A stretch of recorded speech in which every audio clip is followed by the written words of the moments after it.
Halo semuanya, di kesempatan kali ini aku akan membawakan materi terkait pengenalan terhadap dunia data science.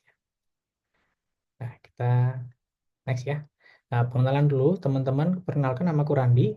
Saat ini aku menjabat sebagai senior data scientist di Dentsu Merkle Indonesia dengan pengalaman kurang lebih 4 tahun ya di bidang IT konsultan, baik di bidang big data analytics maupun di agency. Dan sekarang pendidikan terakhir saya itu ada di Industrial Engineer S2 ya, peminatan bisnis analitik, teman-teman. Nah, yuk kita mulai aja yuk. Yang pertama, kita eh, bicara dulu ya terkait data scientist dan kekuatannya seperti sebesar apa sih untuk mentransformasi sebuah industri gitu ya. Di sini kita mulai dengan argumentasi bahwa saat ini kita sudah memiliki banyak sekali data yang dapat kita akses ya, terutama perusahaan-perusahaan besar pasti datanya pun juga besar-besar nih teman-teman. Dan ini bisa menjadi potensi yang besar nih untuk meningkatkan competitiveness dari perusahaan-perusahaan kita gitu ya. Tapi di sini kalau kita tidak mengimbangi kemampuan kita untuk dapat menarik insight atau mengelola data tersebut ya, untuk mendapatkan keuntungan atau potensi tadi itu akan menjadi hal yang hampir tidak mungkin ya teman-teman ya. Di sini perannya seorang data scientist itu adalah untuk meng-create sebuah programming code atau ya ngoding gitu ya, dan mengkombinasikannya dengan pengetahuan berbasis statistikal untuk meng-create sebuah insight dari data yang kita miliki. Secara scope, dua poin di sini ya. Scope-nya data science itu adalah untuk mengekstrak knowledge dari data-data tadi, terutama data-data yang eh, jumlahnya di sini cukup besar, teman-teman.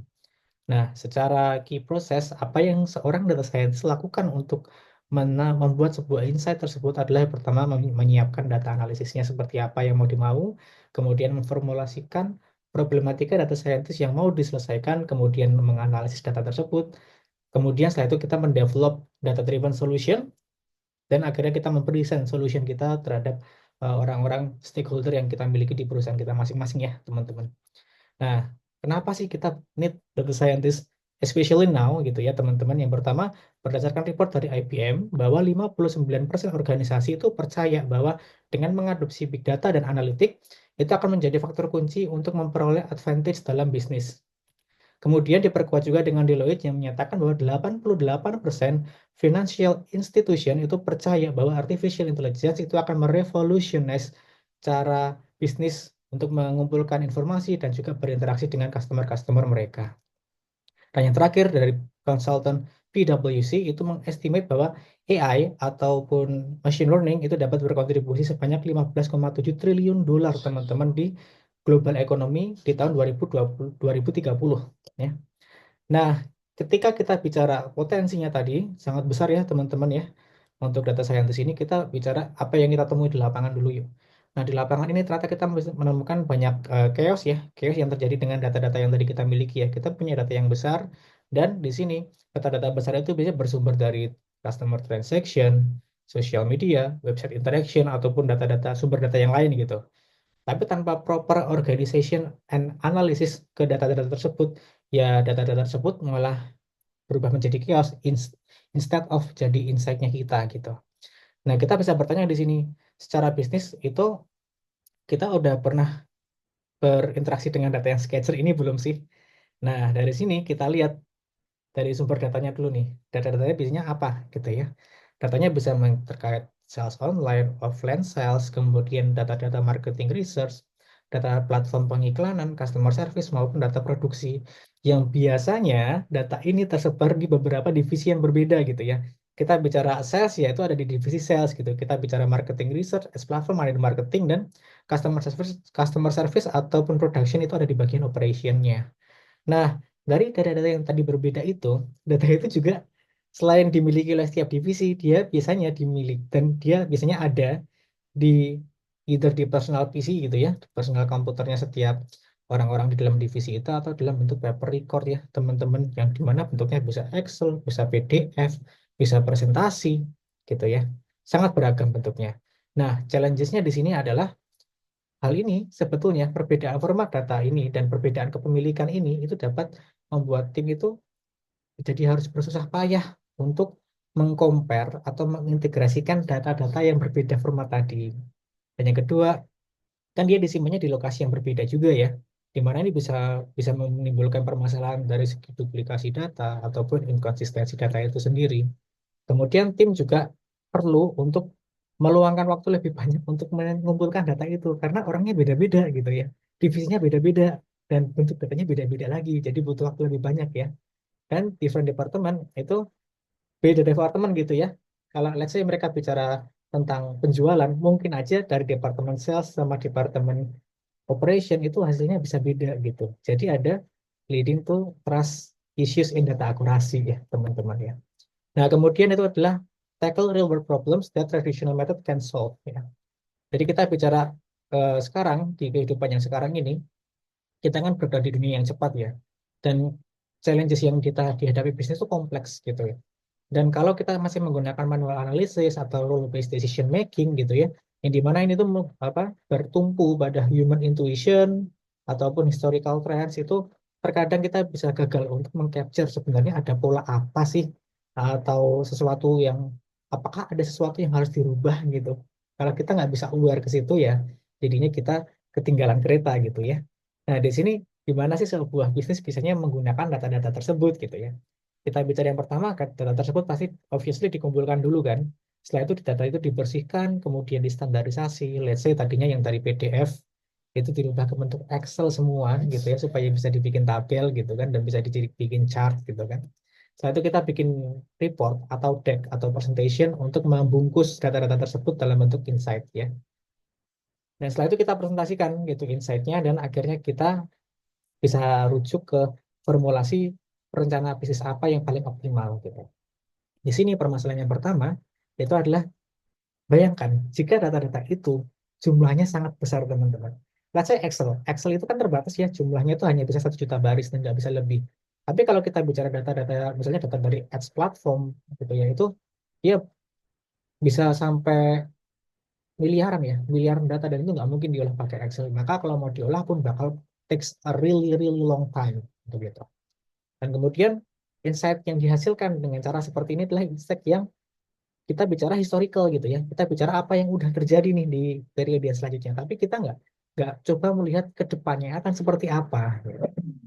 Dan kemudian di bagian formulation business plan, traditional system ini mungkin dia akan overlook ya, overlook kompleks relationship yang AI atau machine learning itu sebenarnya bisa capture bahwa sebenarnya ada hubungan baru loh yang sekarang itu hubungan antara informasi A dan informasi B itu adalah hubungan yang baru dan ketika kita tahu itu kita bisa membuat sebuah pendekatan yang lebih relevan gitu ya di zaman-zaman sekarang ini.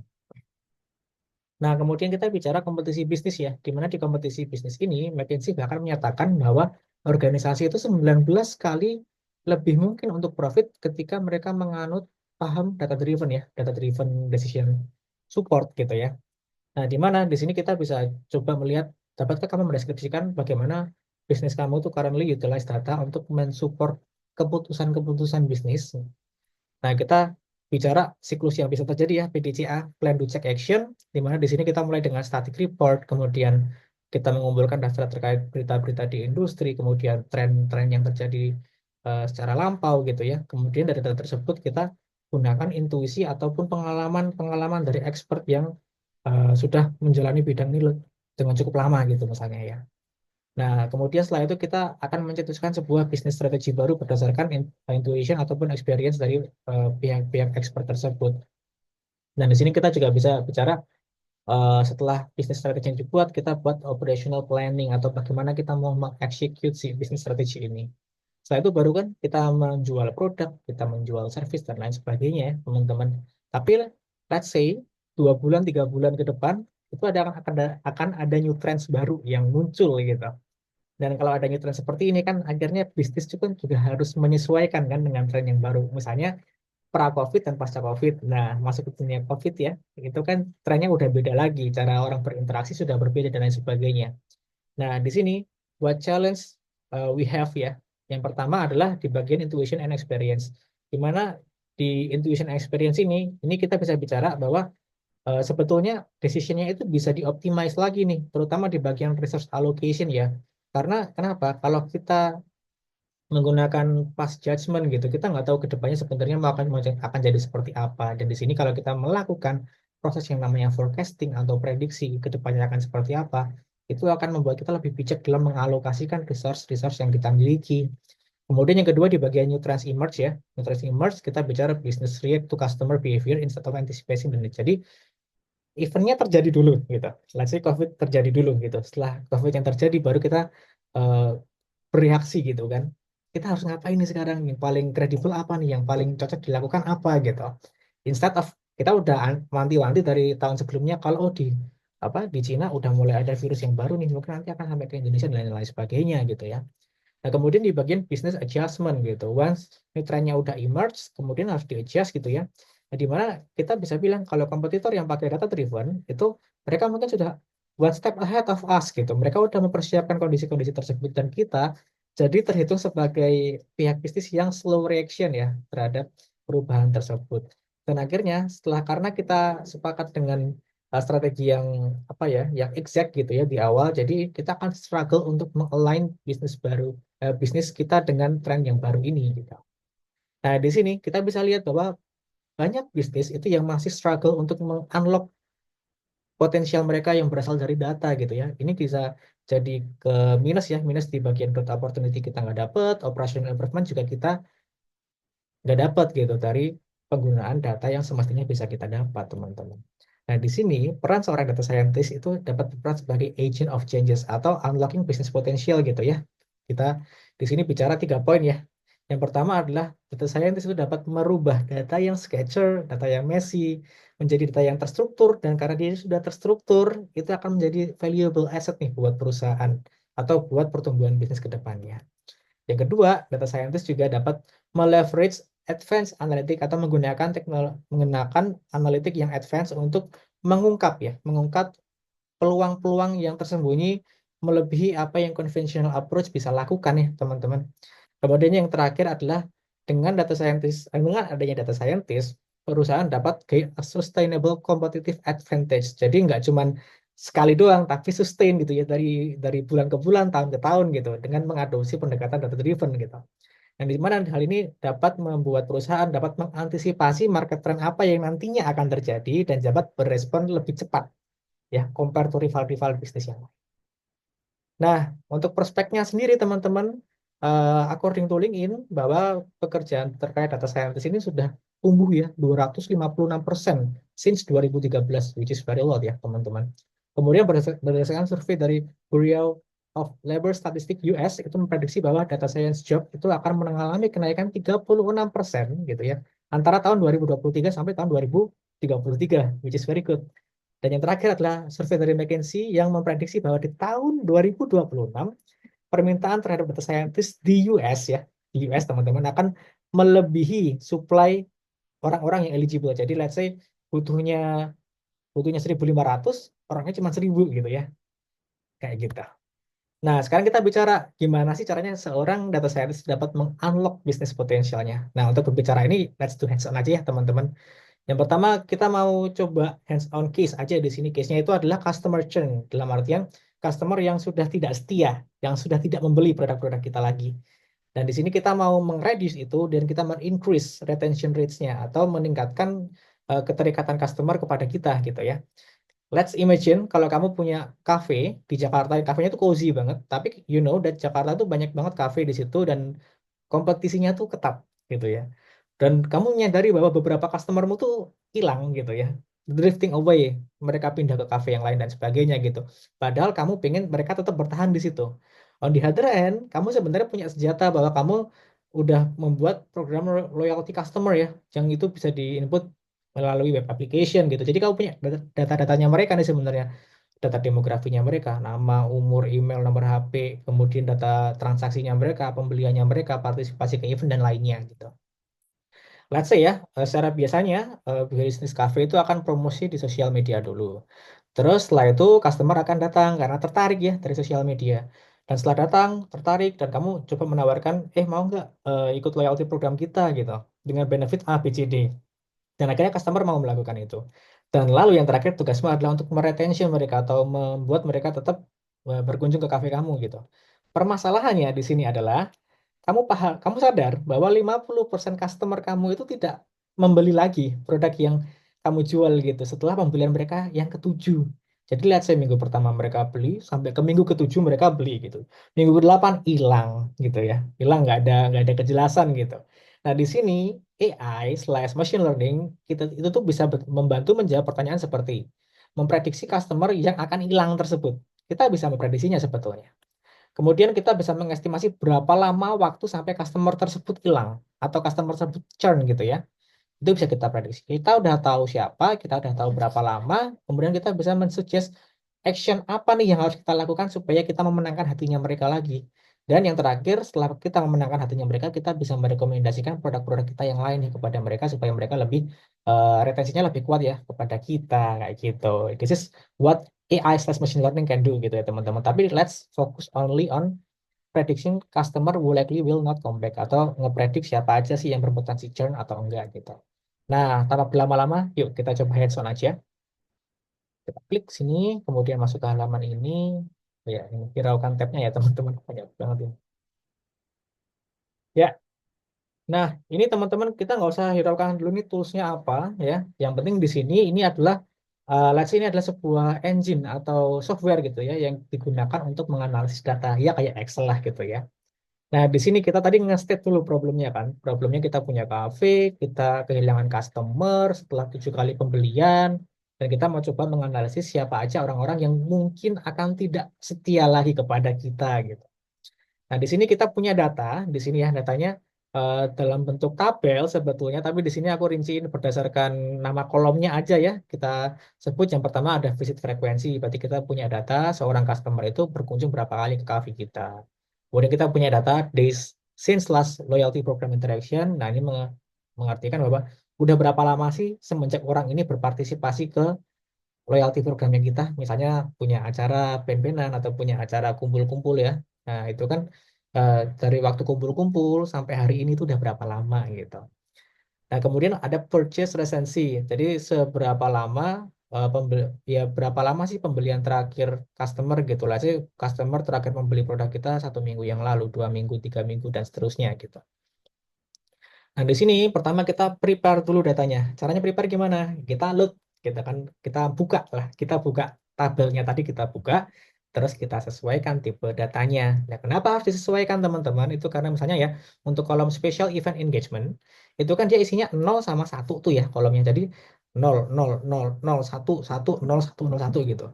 Nah, ini kalau by default dia akan dideteksi sebagai angka, teman-teman. Padahal sebenarnya ini merepresentasikan no ataupun yes gitu ya. Nah, makanya di sini kita convert tipe datanya daripada itu bentuknya angka jadi bentuk boolean aja, false atau true. Nah, ini sebagai contoh ya.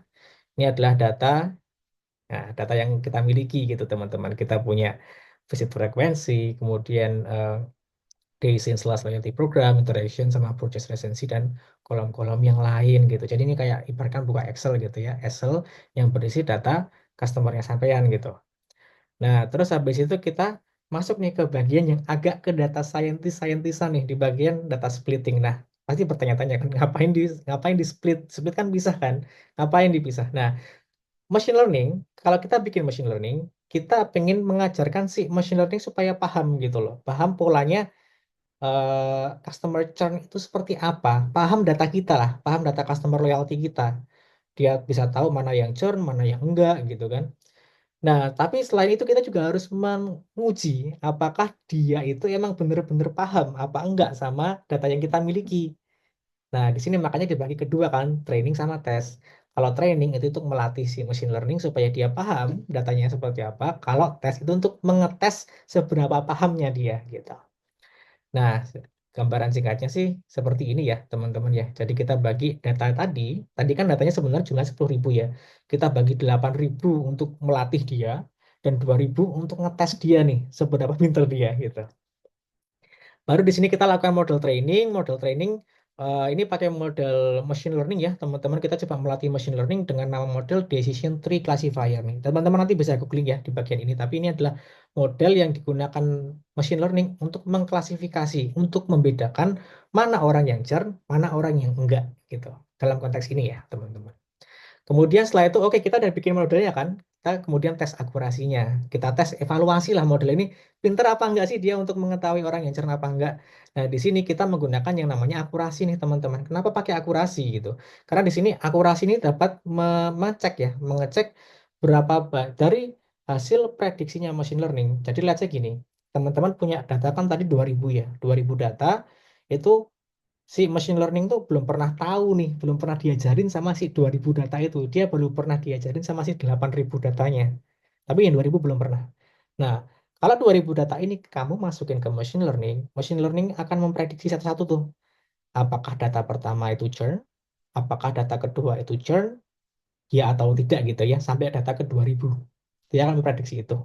Dan karena kita udah tahu sebenarnya 2000 orang ini churn apa enggak gitu kan, kita bandingin antara orang yang diprediksi machine learning sama aslinya dia tuh churn apa enggak. Kalau enggak sama ya akurasinya turun. Kalau sama akurasinya naik gitu aja. Di sini akurasi skornya dari 0 sampai 100 nih teman-teman. Semakin tinggi semakin baik gitu. Dan di sini kita lihat akurasi yang kita peroleh adalah 0,701 ya di bagian ini. Nah, menandakan bahwa model kita itu 70% betul. Jadi let's say tadi kan kita pakai 2000 data nih ya, 2000 data dan dia bilang 70% betul. Berarti 1400 orang itu diprediksinya benar. Benar ini benar-benar churn atau benar-benar tidak churn kayak gitu. Sedangkan sisanya yang 600 itu salah gitu ya. Jadi salah itu bisa orang ini churn tapi diprediksi tidak churn. Orang ini tidak churn tapi diprediksi churn kayak gitu. Nah, kita udah dapat nih akurasinya. Ya ini lumayan bagus ya, 70%. Tapi kita nggak puas nih di sini. Kita pengen supaya model ini lebih pinter lagi untuk bisa ngepredik data kita.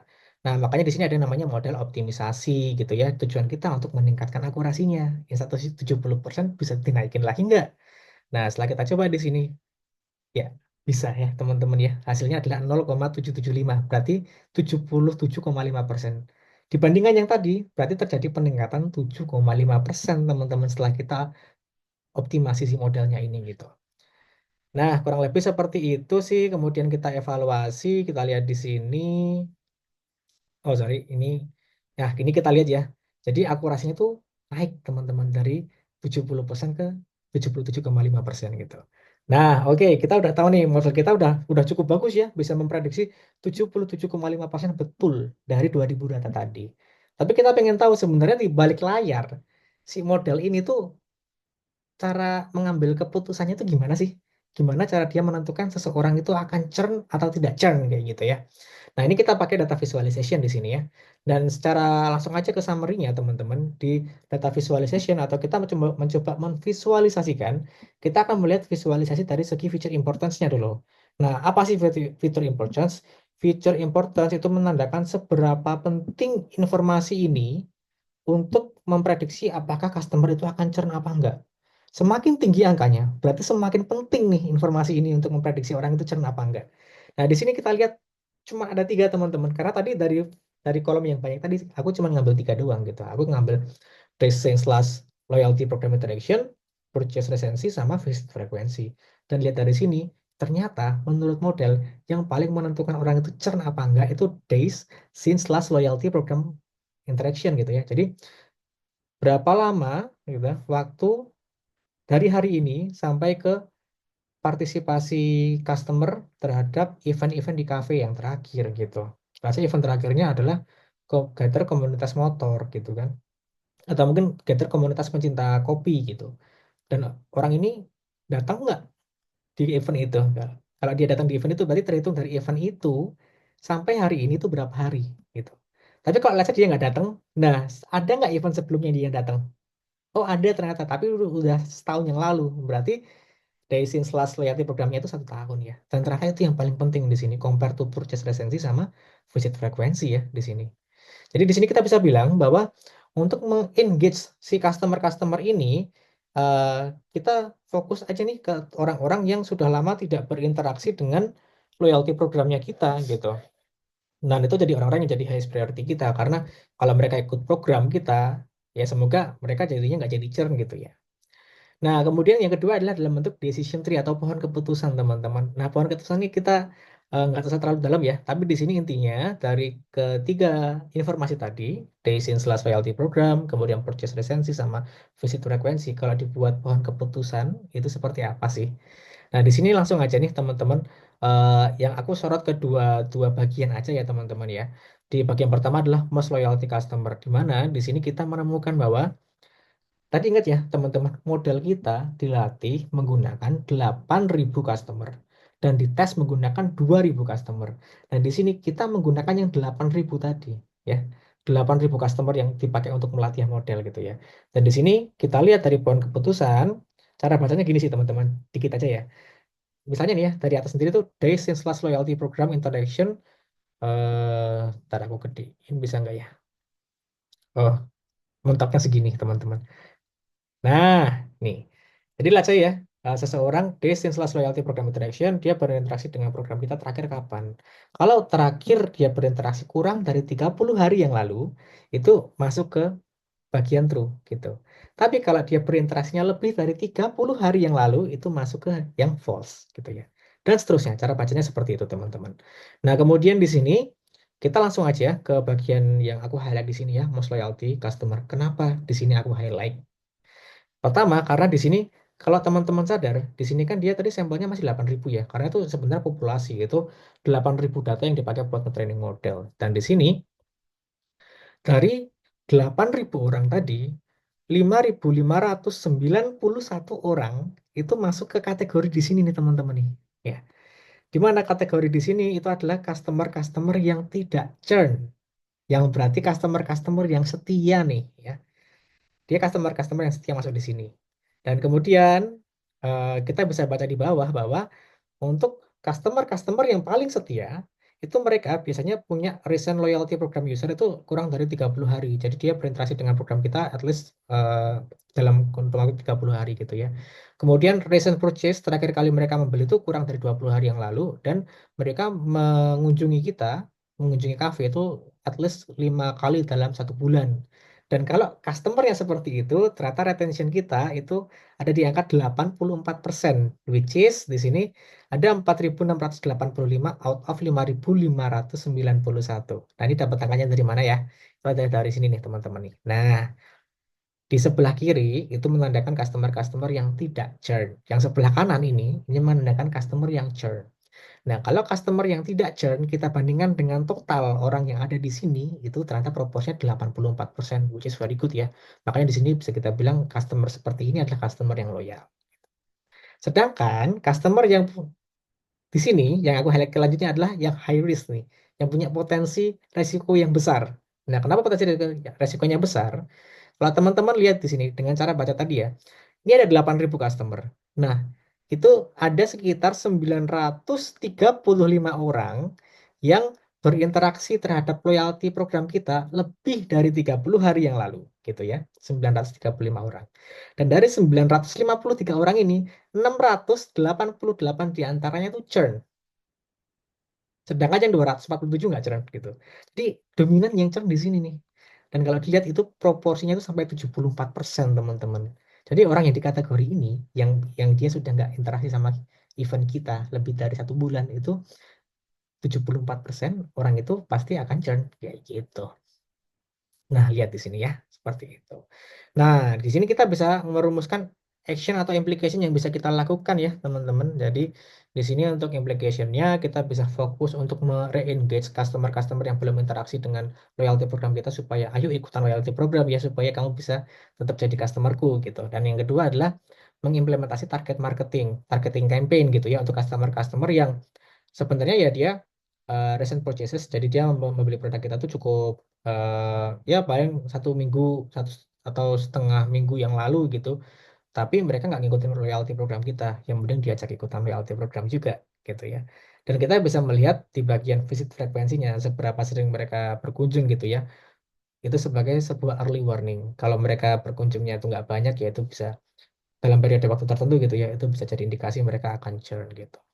Nah, kurang lebih seperti itu yang bisa aku sampaikan ya terkait hands-on kita hari ini. Dan terima kasih for your time. I hope this can be really helpful things for you untuk start your journey as a data scientist. Thank you.